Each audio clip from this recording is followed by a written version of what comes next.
Yo, what up, NoClip2? This month, we wanted to try something a little different from how we typically do our indie recommendations. Instead of our usual Let's Play style coverage, some of the crew came together to each share a suggestion for a new release that we loved from January, all in one video, quick and to the point.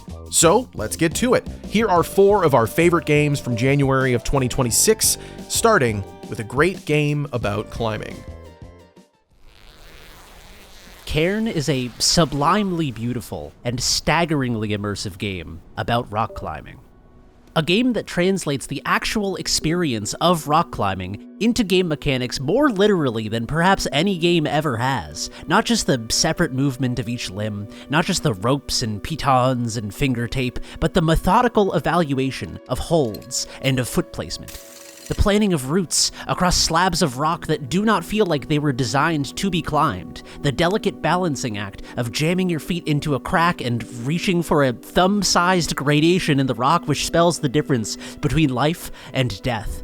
And it does all of this with so little telegraphing, so little UI interfering with the purity of the experience, that it feels effortless to lose yourself to this wonderful and often brutal experience. Though Cairn is about as far from a sterile simulation as you can get. It's a beautiful game, a work of art filled with gorgeous, stylized visuals, quietly affecting narrative moments, sincere little pockets of humanity, moments of meaningful solitude and the beauty of nature, and themes that explore the tension between our passions and what it takes to sustain them. But at its core, it's just a goddamn good climbing game. It's one that gets to the heart of what makes climbing so captivating in the first place. It's an activity as cerebral as it is physical. It's as much a sport about self-mastery as it is a celebration of the beauty of nature. And so while I hesitate to say this so soon after playing it, Cairn is a strong contender for the best climbing game ever made, as it adapts this balance into video game form with immaculate veracity. I do not say this lightly. You owe it to yourself to play this game. Ever since it was released back in 2013, I have spent way too much of my life playing Cookie Clicker. Nope, that's not the game you're seeing on your screen right now, but it is the game that lit this, at the time, unhealthy flame inside me that every now and then still craves a good old-fashioned idle/incremental game. There's nothing idle about Berry Berry Berry. In fact, it gets very chaotic very quickly, but the gist of it is that you incrementally collect more money, buy upgrades, and grow the size of this mysterious hole in the ground by throwing fruit into it. Why is there a plant that endlessly spawns berries until the lights turn off each night? Who knows? Why does the hole spit out coins as your reward for dumping these berries into it? Couldn't tell ya. And why on earth is this place so creepy and artificial?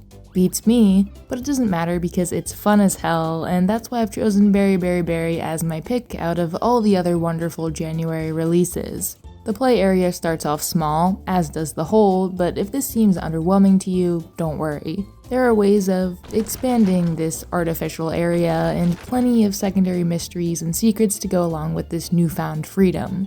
For example, there's an upgrade that allows you to move the hole, very slowly at first, but then when you're finally able to move it far enough to devour one of the set's props, a star encased in a bubble will gently float up from it. Hidden puzzles will also slowly be revealed to you, like this office with blurred out items in it, a password-protected computer, math problems, a tile matching game, lots of weird things going on to fuel your curiosity. And it's the first one of these kinds of games, at least that I've played, that has this deeper mystery, which, if you're anything like me, will keep you glued to your PC until you reach one of the game's 4 endings, and then most likely go on to see the other 3 straight afterwards. Finishing the game only takes about 6 to 8 hours, and a few more for the extra endings and secrets, which leaves Berry Berry Berry sitting in this beautiful sweet spot of, you probably shouldn't finish it in one sitting, but as soon as you get up from playing, you'll be counting down the minutes until you can sit back down again to see what else there is to see.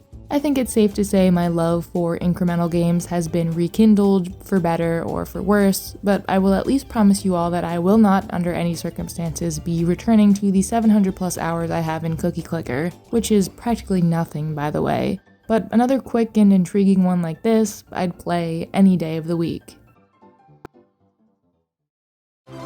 A breath of fresh air is here in the form of Don't Stop Girlypop, a sprinting arena shooter shining with incredible bubblegum Y2K aesthetic. It's got sugar, spice, and dashes of Doom Eternal and Neon White. The gameplay is bunny hopping across levels, killing enemies in lockdown areas, collecting keys, opening doors, and big boss encounters. There's also tons of grappling spots and high-speed platforming and wall running. The weapon variety is great. You get a magic wand gravity gun, a shotgun you can accessorize, a sniper that nails down enemies, an exploding bubblegum SMG, and more. There's no limit on ammo. Instead, your priority is keeping your speed up. Don't stop moving or dancing. The soundtrack is excellent, and its rapid BPM is perfect for the game's frenetic sugar rush energy. Levels aren't too long either, so it easily maintains a good rhythm of fun without any one map being too exhausting. It's also got a helpful UI feature where lines are constantly dashing in the objective's direction. It's super helpful. A lot of combat encounters will have you bouncing around killing enemies in all directions, leaving you dazed in delight when the action cools off. Then you're dash jumping onto the next spot. Don't Stop Girlypop is a total delight. It bangs like a sour raspberry energy drink, and I'm getting a whole case. Perfect Tides Station to Station, the sequel to 2022's Perfect Tides, no subtitle, is a 2D point-and-click adventure game that's nostalgic for millennial cringe. The feelings of disgust and discomfort you might have had during the transition from the end of adolescence to young adulthood are recreated through the lens of Mara Whitefish's life in a way that few stories from any medium have done so painstakingly. You know when you're sitting absent-mindedly at work or in traffic and you get a sudden, painful flashback to a thing you did 20 years ago that haunts you to this day? This is like a greatest hits album of a lot of those moments. But it's also more than the cringe. Station to Station considers the shift to early adulthood and the endless transitions of life. It asks you to do your homework on and talk to people about everything, from sex and drugs to movies and the city as a concept. It reflects positively on a version of the internet that was something more useful than a repository of noise. And it's also very funny. The dialogue masterfully weaves between thoughtful observations and D's nuts jokes in a way that's accurate to the experience of young people who exist in an intellectual space like university, but they're still kids who quote Dr. Dre skits on the regular. In the same wave of thoughtful, semi-autobiographical games that Despelote and Consume Me floated in on, Perfect Tides Station to Station exists as both a time capsule of a specific moment of a life and as a mirror to show you a part of yourself you may have tried really hard to forget. As I reflect back on my 12 hours with this game and the many topics it covered with equal parts maturity and levity, I kept thinking that this may be one of my favorite stories, not just in games, I mean stories period.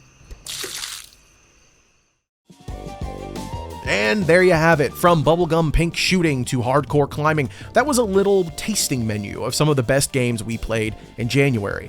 Let us know what you think about this format, good or bad, in the comments, and feel free to share what new releases you've been enjoying. If we do another one of these, we might even share it at the end of the video. Thanks for watching and supporting NoClip2 on Patreon, and we'll see you in the next one.